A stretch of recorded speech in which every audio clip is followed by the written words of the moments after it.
વડોદરાના નવલખી મેદાનમાંથી ડીકમ્પોઝ હાલતમાં મૃતદેહ મળી આવતા મચ્યો ખળભળાટ. પોલીસની ટીમોએ તાત્કાલિક પહોંચી તપાસ હાથ ધરી. વડોદરાના નવલખી મેદાનમાંથી આજે બપોરના સુમારે એક ડીકમ્પોઝ હાલતમાં મૃતદેહ મળી આવતા ભારે ખળભળાટ મચી ગયો છે. મળતી માહિતી અનુસાર નવલખી મેદાન વિસ્તારમાં સડી ગયેલી હાલતમાં એક મૃતદેહ મળી આવતા વિસ્તારમાં ચકચાર મચી છે. આ ઘટનાની જાણ થતાં જ સ્થાનિક લોકોમાં પણ ભયનો માહોલ જોવા મળ્યો છે. બનાવની જાણ થતાં જ પોલીસની ટીમો તાત્કાલિક સ્થળ પર પહોંચી હતી અને તપાસ શરૂ કરી છે.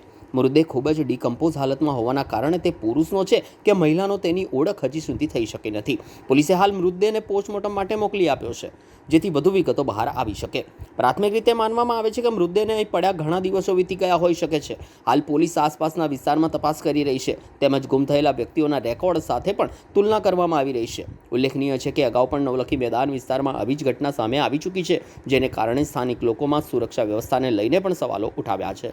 પોલીસ દ્વારા સમગ્ર મામલે વધુ તપાસ હાથ ધરવામાં આવી રહી છે.